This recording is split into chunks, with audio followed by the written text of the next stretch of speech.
श्रीमद् रामायणम्। वरुण देव, गुरुवर के निर्देश अनुसार भगवान परशुराम द्वारा दिया गया यह विष्णु धनुष मैं आपको सौंपता हूं। धर्म रक्षा के लिए जब कभी इसकी आवश्यकता पड़ी तो इसे पुनः पाने का निवेदन करूंगा।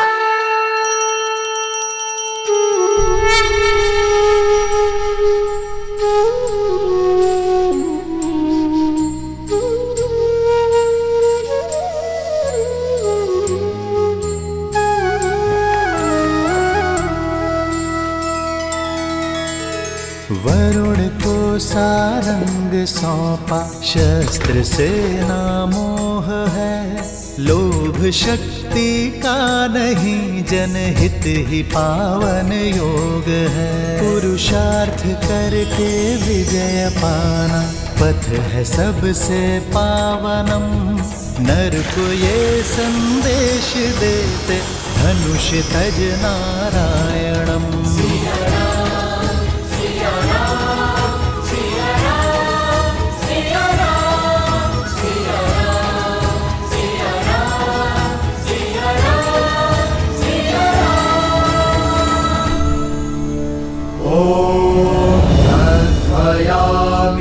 ब्राह्मण वन्दमाना तदस्ते यजमान हविरभिः अहदमना वरुणेह प्रद्युरुषगम समान आयुः प्रमुषेह।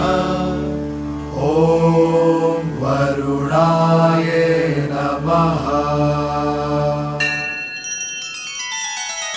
श्री रामचंद्र कृपालु भजुमन हरण भव भय दारुणम। नव कंज लोचन कंज मुख कर कंज पद कंजारुणम।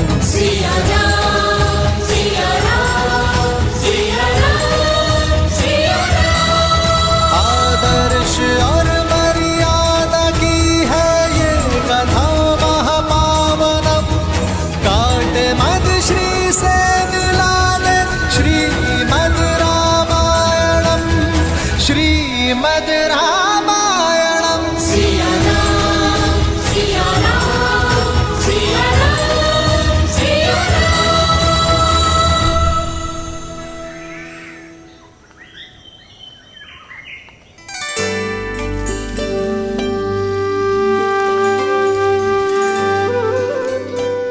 भैया, मिथिला कितनी सुंदर नगरी है ना। और आपको तो कुछ अधिक ही सुंदर लग रही होगी जब से स्वयंवर हुआ है तब से। अंतर है लक्ष्मण, पहले मिथिला मेरे लिए नगर था, पर अब घर हो गया है।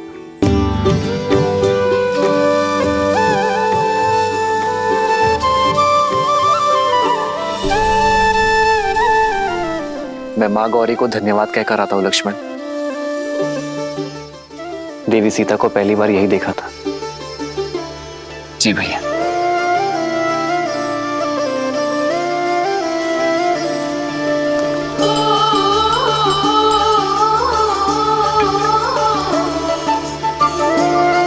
माँ, आपने जो मुझे दिया वो मेरे लिए सर्वश्रेष्ठ था। वो दिया जो मेरे मन में था। आपको मन से धन्यवाद करने आई हूँ माँ। ये आपके आशीष का प्रताप है कि स्वयंवर में एक पल के लिए भी निराश नहीं हुई मैं। धन्यवाद माँ। माँ का आशीष दोनों पर है, तो धन्यवाद देने एक ही क्यों आए।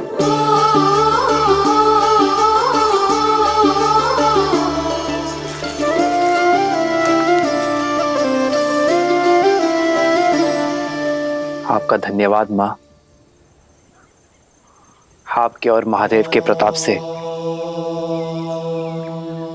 मुझे सीता जैसी जीवन संगिनी मिली।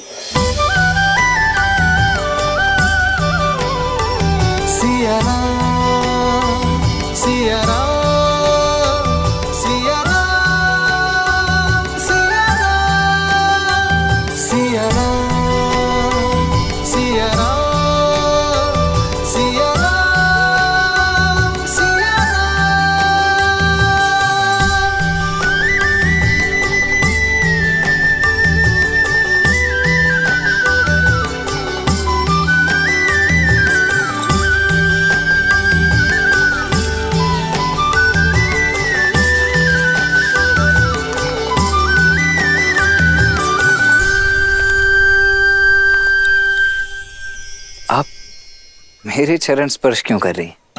देखिए, मैं वो नहीं हूं जो आप समझ रही। वो तो मेरे ज्येष्ठ भैया राम हैं जिन्होंने धनुष उठाया था। मैं तो उनका अनुज लक्ष्मण हूं।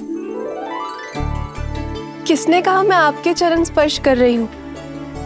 एक स्त्री केवल 3 लोगों के चरण स्पर्श करती है, अपने पिता के, अपने गुरु के और अपने पति के। और आप इनमें से कोई नहीं है, तो मैं आपके चरण क्यों स्पर्श करूंगी?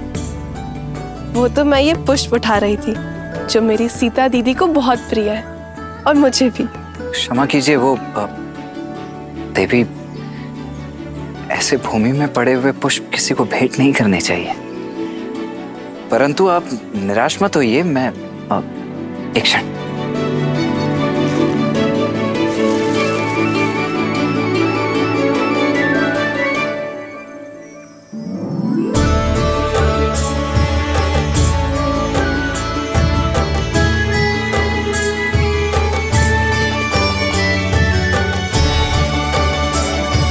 आपके लिए नहीं है, भाभी मां सीता के लिए।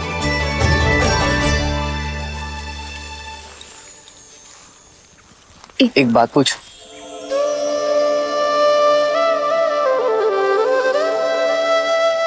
पहले आप।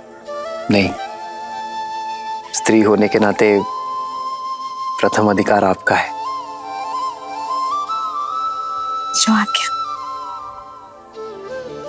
तो बताइए, प्रत्यंचा चढ़ाने आप सबसे अंत में क्यों आगे बढ़े? क्योंकि गुरुवर का आदेश था।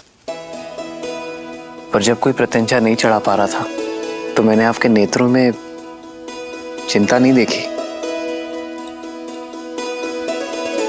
क्योंकि माँ गौरी का आशीर्वाद था कि मुझे मेरे मन के ही स्वामी मिलेंगे।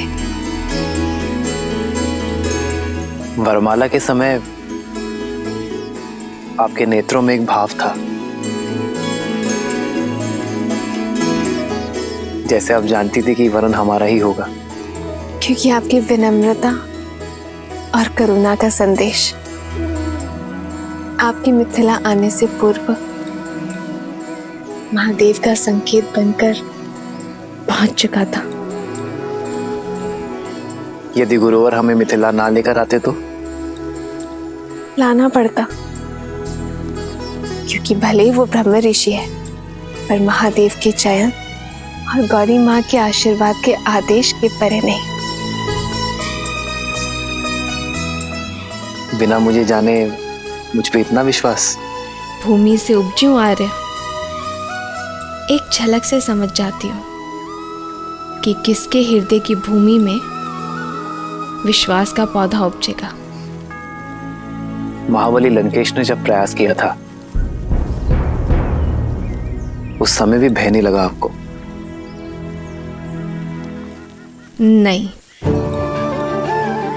क्योंकि 8 वर्ष की आयु में मैंने वो धनुष उठा लिया था। भली भांति जानती थी कि उस धनुष को कोई बाहुबल से नहीं उठा सकता। पर उस राक्षस की आंखों में मैंने अपमान की लज्जा देखी, हार की खींच देखी। उसकी आंखों में मैंने अपने लिए एक कुलसित चाह देखी। क्या देवी उससे चिंतित है? अब नहीं, क्योंकि आप मेरे साथ हैं। विश्वास है कि जब तक आप मेरे साथ हैं कोई मेरा अनिष्ट नहीं कर सकता। आपका ये विश्वास इस राम को और दृढ़ बना रहा है देवी। मैं धन्य हुआ कि मुझे जीवन संगिनी नहीं, जीवन दर्शिनी मिली है। राम सिया राम जय जय राम राम सिया राम राम सिया राम जय जय राम राम सिया राम राम सिया राम जय जय राम राम सिया राम राम सिया राम जय जय राम राम सिया राम।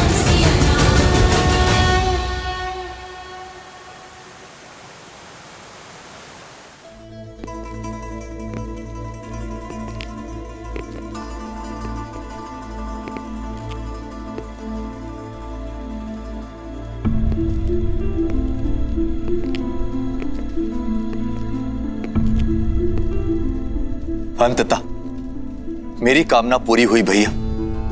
भगवान विष्णु की कृपा से आप सद्मार्ग की ओर बढ़ रहे हैं। अपने पापों के प्रायश्चित के लिए आपने जो सन्यास का निर्णय लिया है वो अति उत्तम है भैया।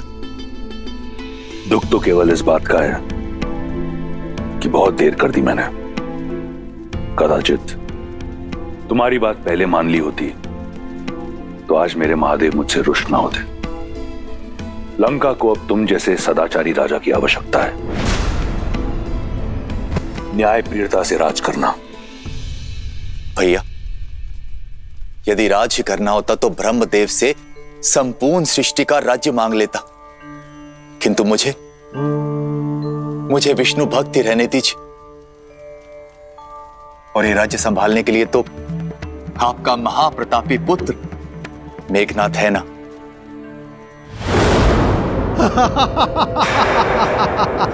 अद्भुत लग रहा है। लंका में विदूषकों की सभा हो रही है।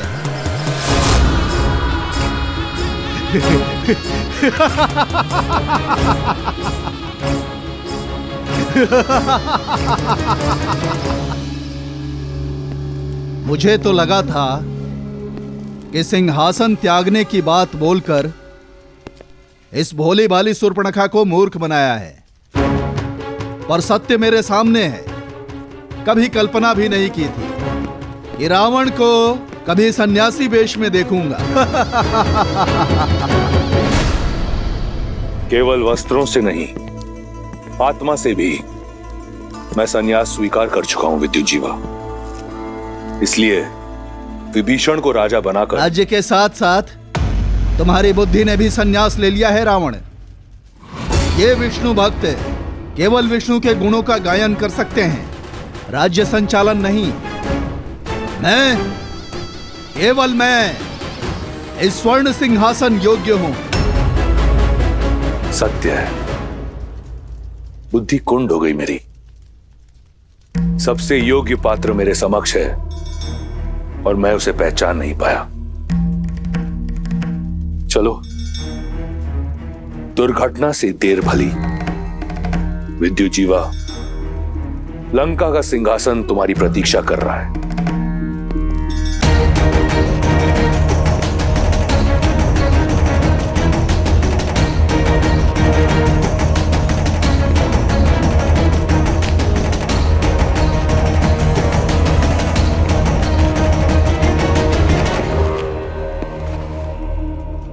तुम मेरे साथ छल तो नहीं कर रहे ना रावण?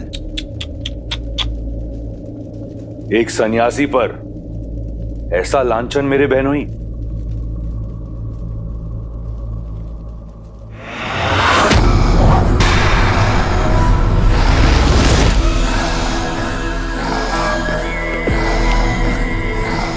सन्यास की आड़ में मैंने तुम्हारा छल देख लिया है, पाखंडी रावण। अब तुम मेरा बल देखो। काल के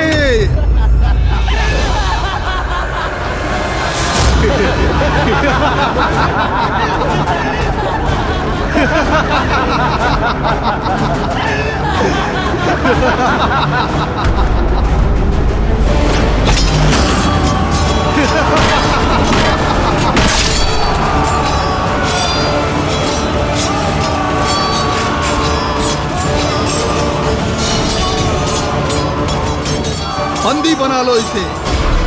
हमारे व्यूह में फंस गया है ये दशानन। लंका मेरी, व्यू मेरा, फंसे तुम सब हो विद्युत जीवा। शनि जिसके चरणों का दास, उसका सिंहासन पाने की आस असंभव है विद्युत जीवा। आज लंका की स्वर्ण आभा में तुम सबके रक्त की लाली की आभा होगी।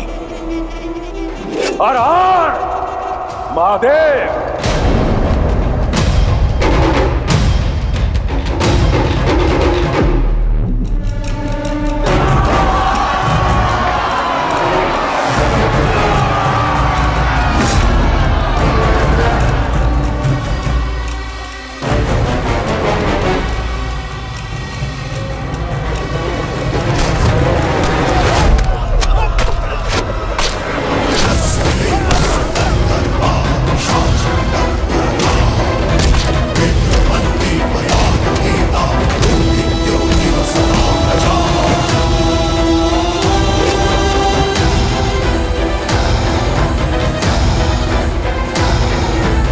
सुर्पणखा, सुर्पणखा मुझे बचा लो, मुझे बचा लो सुर्पणखा, बचा लो मुझे अपने भाई से।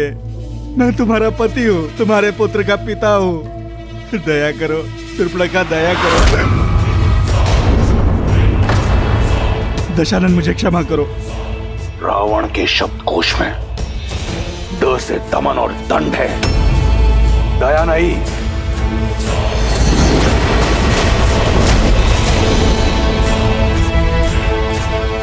क्षमा दशानन, क्षमा कीजिए दशानन, ये केवल एक उपहास था। मेरी शक्ति का उपहास करने वाले को चंद्रहास उत्तर देती है। देवस्य गंधर्वा पिशाच पटक उरगाः रुद्रमर्दी भयात् भीता मरुदित्यो इव सदा प्रजा। लंकेश, नहीं भला।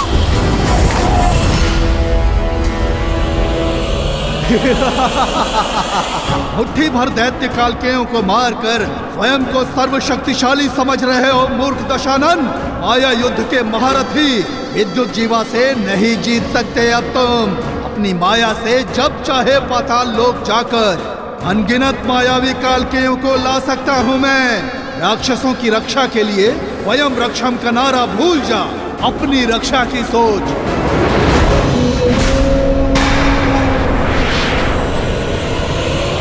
भैया, दशानन, दशानन।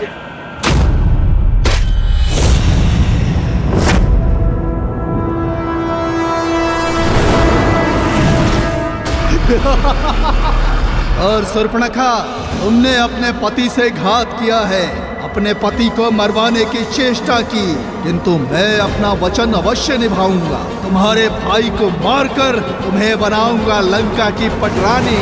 मैं चला पाताल लोक। पाताल में छुपो या रसातल में, तुम मुझसे बच नहीं पाओगे विद्युत जीवा। 10 लोगों के स्वामी का 11वां लक्ष्य होगा पाताल लोक। वहां जहां कहीं भी होगे तुम्हें ढूंढ कर निकालूंगा और फिर धीरे धीरे तुम्हारे प्राण हर लूंगा।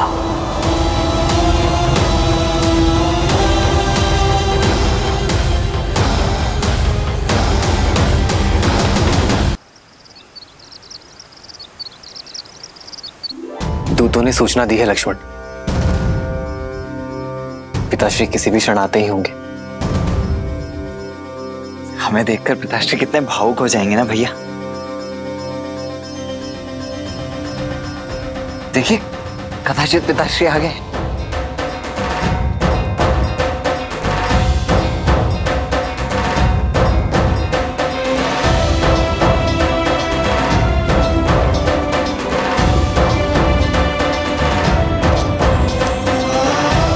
भरत,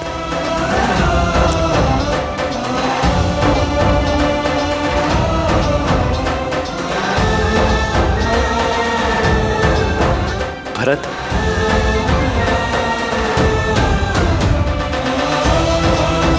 लक्ष्मण,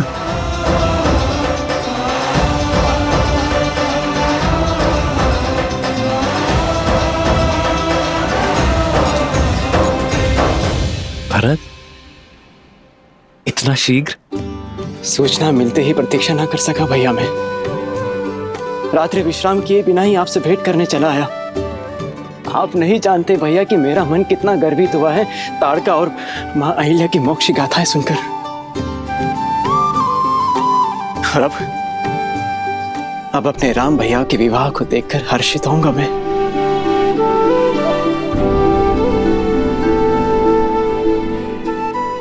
और मेरा मन तुम्हें देखकर हर्षित हो रहा है भरत। भैया,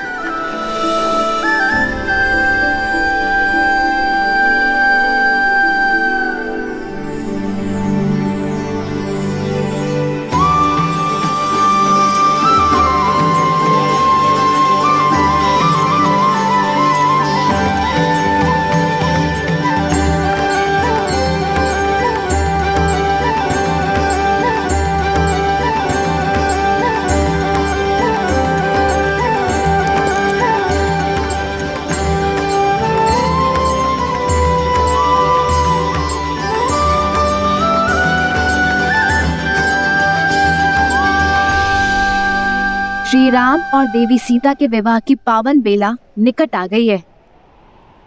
अयोध्या वाले मिथिला पहुंचने वाले हैं। हम कब जाएंगे महादेव? लक्ष्मी नारायण के शुभ विवाह के साक्षी बनने। देवी, उस विवाह के साक्षी तो हम बहुत पहले ही बन चुके। आपने स्वयं नारायण की बहन बनकर विवाह की सभी रीतियां निभाई थी और मैंने देवी लक्ष्मी के भाई के रूप में विवाह के सभी संस्कार किए थे। भूल जाती हैं आप? कुछ नहीं भूली हूँ मैं, पर वो वैकुंठ था, विवाह देवों का था। यहाँ पृथ्वी लोक में नर रूप में हो रहे इस दिव्य विवाह की छटा ही कुछ और होगी। मैं कुछ नहीं जानती, मुझे मिथिला जाना है बस। और मुझे भी।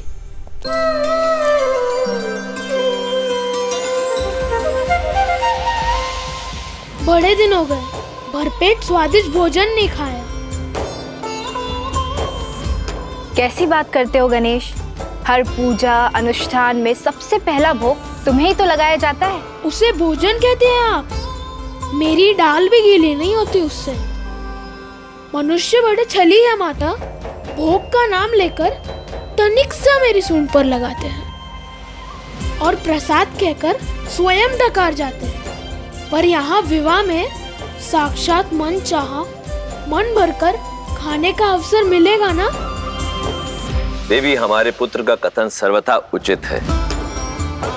तो ठीक है, हम सब चलेंगे श्री राम और सीता के विवाह में, परंतु मनुष्य रूप में। हमें भी इस विवाह का साक्षी बनना है प्रभु।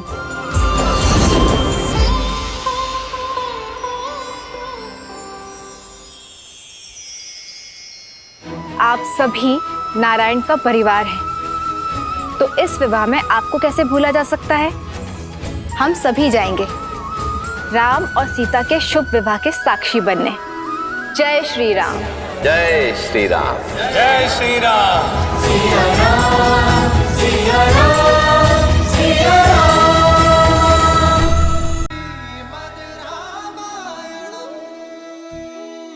दशरथ नंदन श्री राम की, शिव धनुष भंजक श्री राम की। दशरथ नंदन श्री राम की जय। शिव धनुष भंजक श्री राम की जय। दशरथ नंदन श्री राम की, शिव धनुष भंजक श्री राम की। दशरथ नंदन श्री राम की जय। शिव धनुष भंजक। पिताश्री,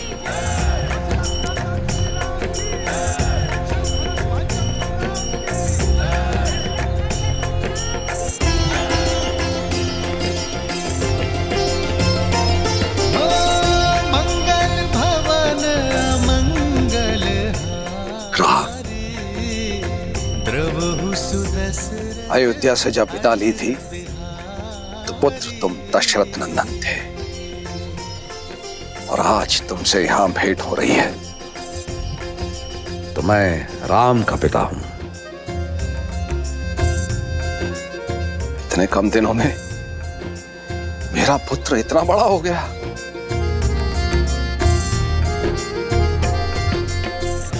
मेरा राम।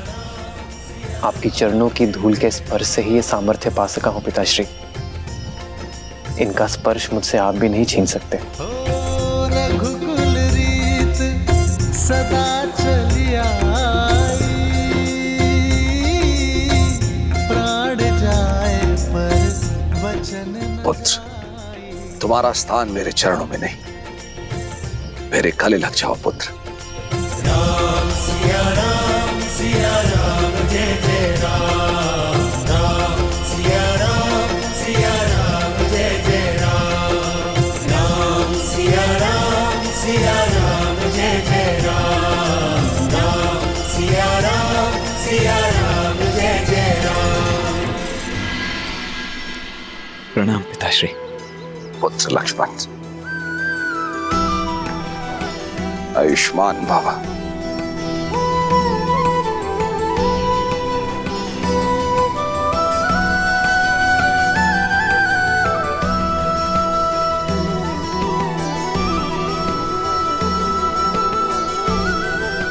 प्रणाम।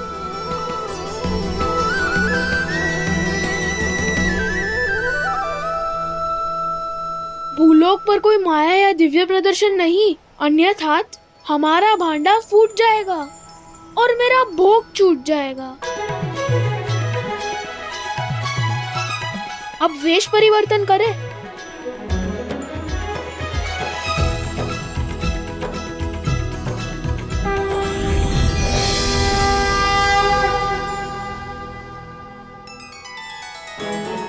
देवी सरस्वती और नंदी, संगीत का कार्यभार आप संभालेंगे।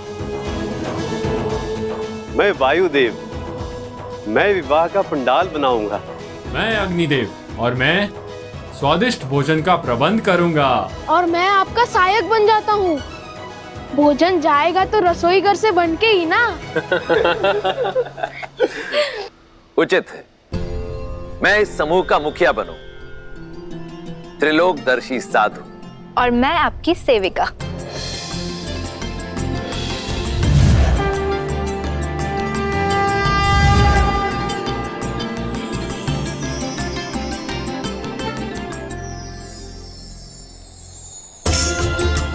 चलिए, प्रस्थान करने का समय हो गया।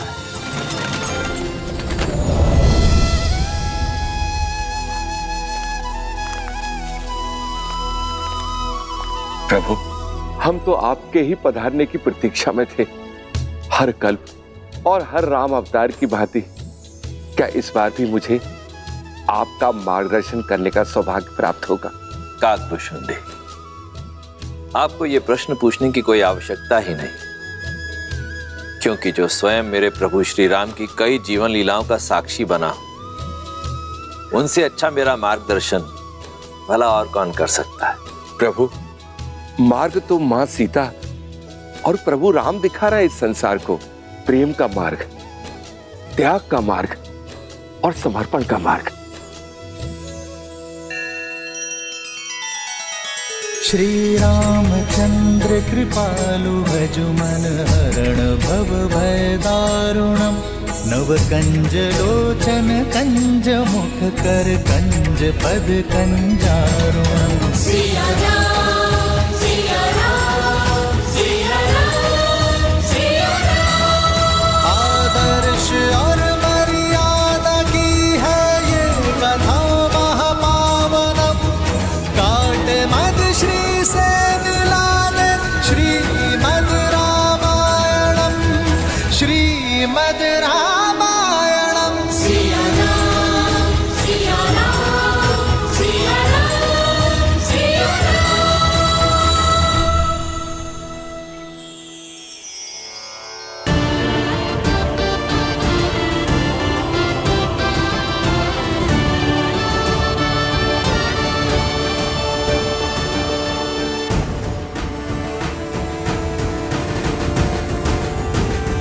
राम सिया राम जय जय राम। राम सिया राम राम सिया राम जय जय राम। राम सिया राम।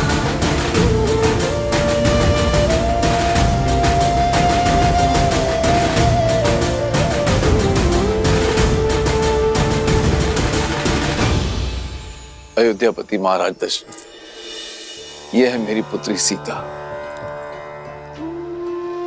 प्रणाम पिताश्री। सदा सौभाग्यवती भवा। और क्या आशीर्वाद दूं तुम्हें पुत्री।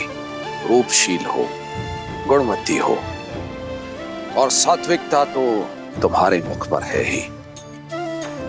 अपने तेज से अपनी अयोध्या को सदैव दमकाती रहना पुत्री।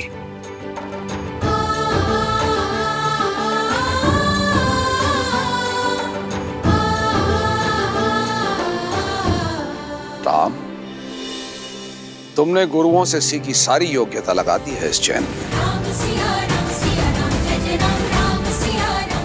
राजे,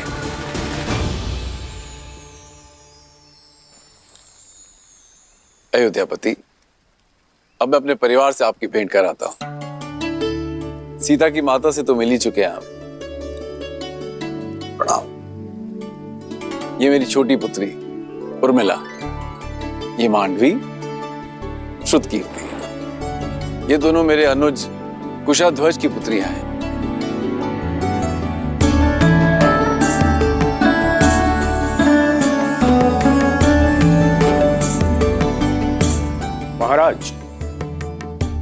यदि आपको कोई आपत्ति ना हो तो क्या मैं आपसे एक प्रश्न पूछ सकता हूँ? आचार्य, आप श्री राम के गुरु हैं, आपको अनुमति की आवश्यकता नहीं है। पूछिए, क्या पूछना चाहते हैं आप? महाराज, आपके कुल की पुत्रियां अनुपम तेज युक्त है, किंतु आपको कभी पुत्र प्राप्ति की इच्छा नहीं हुई?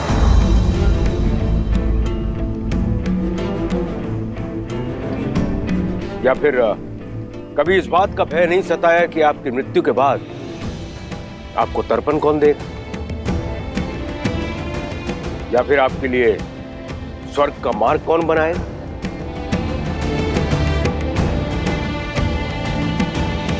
क्षमा चाहता हूं ऋषिवर, किंतु मैंने वेद, उपनिषद, स्मृतियों का गहन अध्ययन किया, किंतु कहीं भी ऐसा कोई उल्लेख नहीं कि पुत्रियों का मान, उनका पद, उनके अधिकार किसी भी रूप में पुत्रों से कम या नीचे होते हैं। न मान में, न पद में, न ही अधिकार में। मेरी पुत्री सीता ने केवल मुझे ही नहीं अपितु मिथिला को भी एक नया जीवन दिया। बंजर भूमि में अमृत की बूंद बनकर उभरी मेरी पुत्री सीता। जिस पुत्री ने मिथिला को नरक से बचाया, उस पुत्री के होते मुझे स्वर्ग की क्या चिंता ऋषिवर। और सत्य तो यह है, सीता के जन्म के बाद मैंने मृत्यु और मृत्यु के बाद की चिंता करना बंद कर दिया है। अद्भुत, अद्भुत मिथिला नरेश। आज मुझे मेरे एक और प्रश्न का उत्तर मिल गया। किंतु महाराज, मैं ठहरा नास्तिक और लोगों का यह मानना है कि मुक्ति जो है पुत्र प्राप्ति के बाद ही होती है। कदाचित मेरे मुक्ति के मार्ग के लिए ही महादेव ने मुझे एक योग्य पुत्र दे दिया है, मेरा जमाता राम।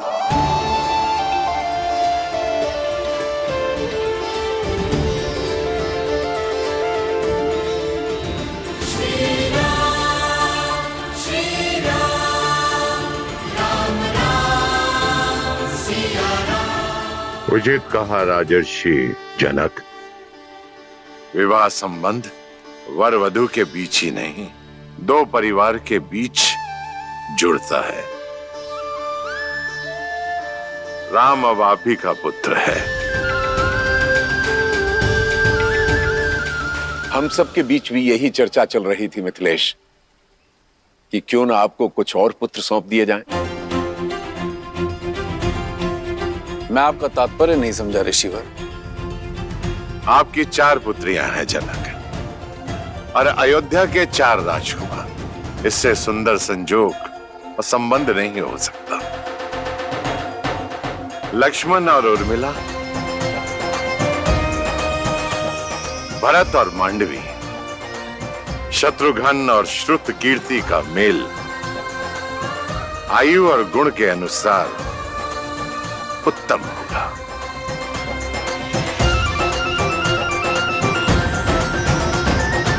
आपका क्या विचार है इस विषय में अयोध्यापति? ऋषिवर, इससे बड़ा सौभाग्य तो हो ही नहीं सकता, किंतु इसमें मिथिलापति का मत जानना भी अति आवश्यक है। मेरे कुल की 4 पुत्रियां सूर्य वंश के आंगन में जाएं, इससे बड़ा सौभाग्य मेरे लिए और क्या हो सकता है अयोध्यापति। मिथिला कुमारियों की अपने बहनों से बिछड़ने की चिंता भी समाप्त हो जाएगी, किंतु मिथिला में विवाह से पूर्व पुत्रियों का मन टटोलना अति आवश्यक होता है। अवश्य जनक, जिन्हें साथ रहना है उनका विचार जानना भी आवश्यक है। आप दोनों एकांत में अपनी संतानों से बात कर लीजिए। उचित है।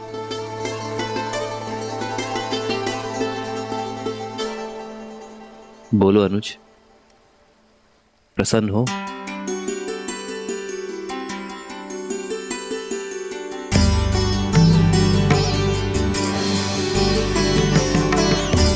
कोई शंका तो नहीं है उर्मिला? पूजा आपने की दीदी, और फल मुझे भी मिल गया।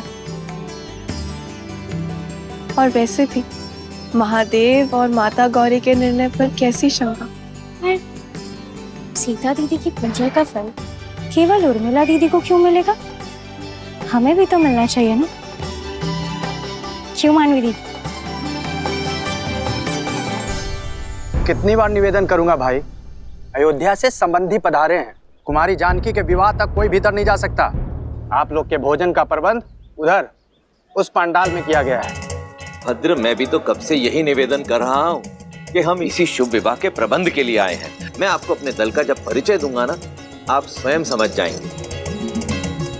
इन दोनों को देखते हैं, ये दोनों संसार के सर्वश्रेष्ठ रसोइये हैं, और ये नन्हा सा नटखट बालक इनका सहयोगी है। और ये जो पंडित जी हैं, ये तो इतने प्रकांड पंडित हैं कि इनके ज्ञान की तुलना आप स्वयं ब्रह्मा जी से कर सकते हैं। और ये देवी जी जो खड़ी हैं, ये अद्वितीय नृत्यांगना तो हैं ही, परंतु जब वाद्य यंत्र पर अपनी उंगलियां फेरती हैं तो ऐसा लगता है कि स्वयं देवी सरस्वती आ गई हो। और मैं हूं इस दल का मुखिया राम आश्रय, और ये है मेरी सहयोगी। अब हम भीतर जाएं? आओ। रुको, ये मिथिला का राजमहल है और विवाह राजकुमारी जानकी का। महाराज ने सभी प्रबंध सज किए हुए हैं, आपकी कोई आवश्यकता नहीं है। और हाँ, भोजन करना है तो आप लोग उधर जा सकते हैं। भोजन नहीं, हमें तो प्रबंध देखने जाने दीजिए। जाओ।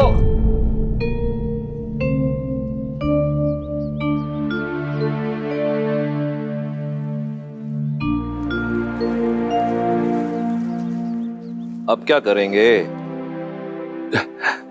प्रभु, मुझे आज्ञा दें।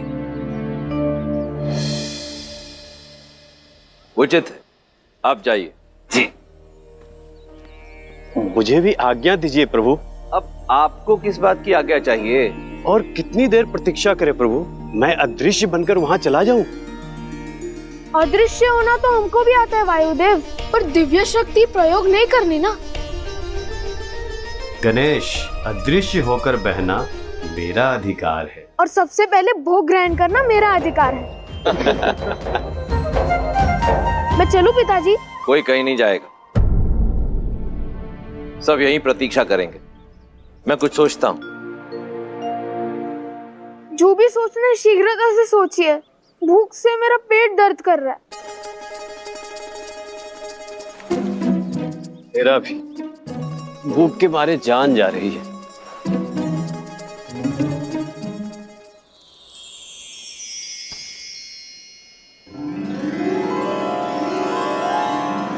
भूख से मुंह कुमला गया है पुत्र, ये लो खाओ। इस पे मेरा अधिकार। अरे तुम तो और भी ज्यादा भूखे लग रहे हो। लो ये पूरी टोकरी तुम ही रख लो। ये टोकरी का मैं क्या करूंगा माता, मुझे तो केवल ये रसीले फल चाहिए।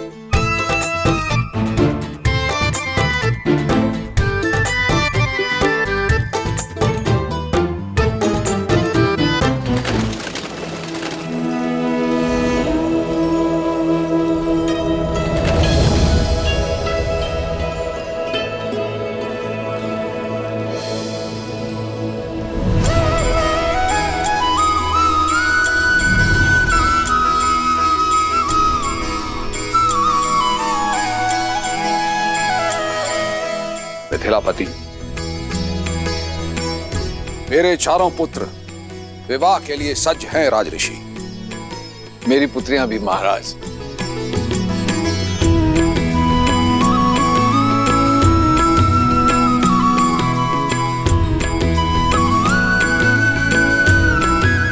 विराजी।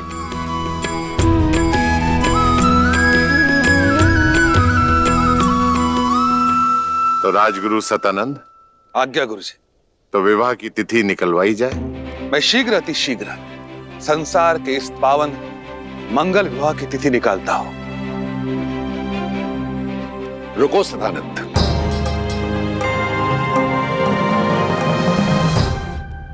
बहुत ही पहुंचे हुए त्रिकालदर्शी ज्ञानी महासंत हैं राम आश्रय। उनकी बताई तिथि में कण मात्र भी त्रुटि नहीं होती है। मेरे अनुरोध पर वे अपने समस्त शिष्यों के साथ यहां पधारे हुए हैं।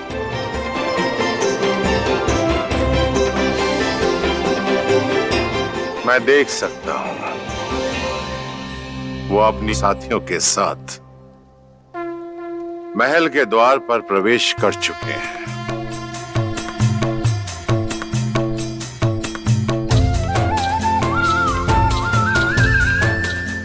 अद्भुत दृश्य है, अद्भुत।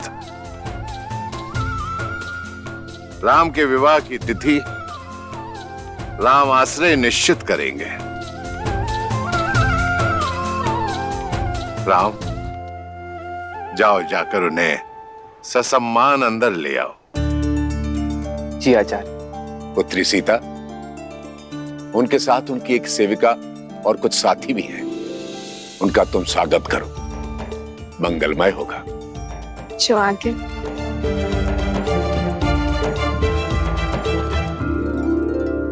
प्रभु, और कितनी प्रतीक्षा करनी पड़ेगी? अंदर जाने का अवसर कब प्राप्त होगा?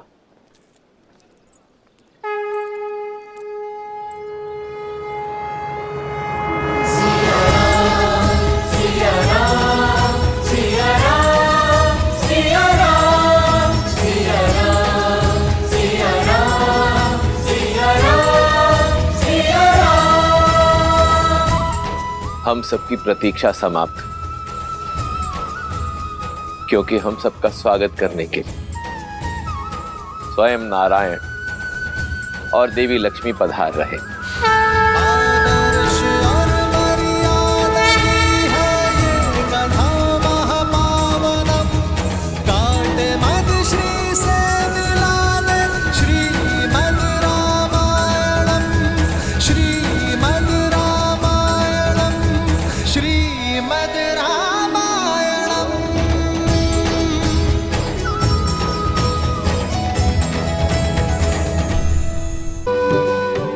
त्रिकालदर्शी राम आश्रय। इस राम आश्रय के तो भाग्य खुल गए कि स्वयं श्री राम उसे लेने के लिए आए।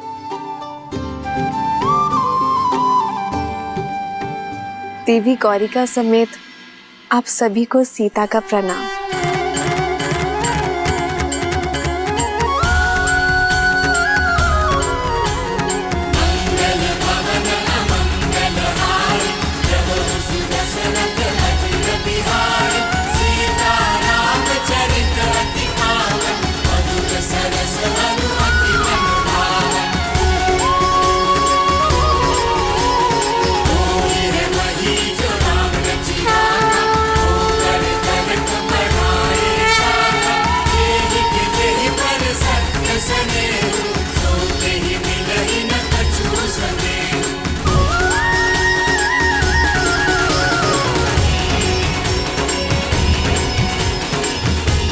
ये राम आश्रय आपको केवल ये भस्म ही दे सकता है, कृपया स्वीकार करें।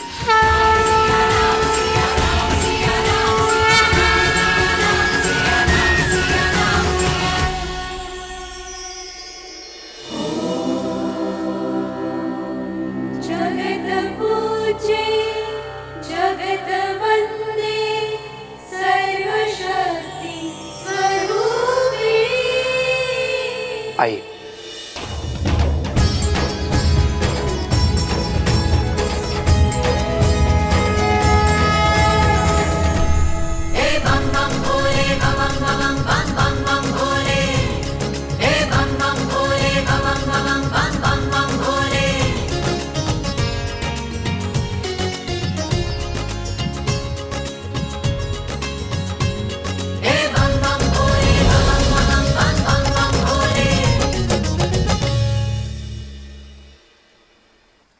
महाराज, ऐसी माया तो बहुत से लोगों के हाथ में है, किंतु क्या ये केवल मनोरंजन के लिए है या फिर इसका कोई और अर्थ है? यदि मन में भावना सच्ची हो तो पाषाण में भी भगवान, और यदि भावना सच्ची ना हो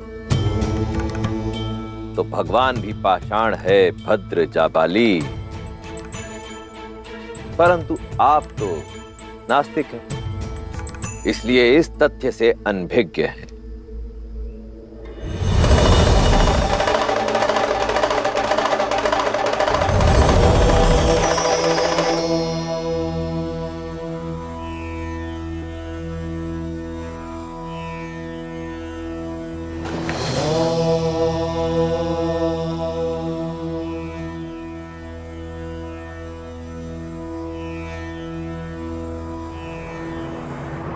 असंभव।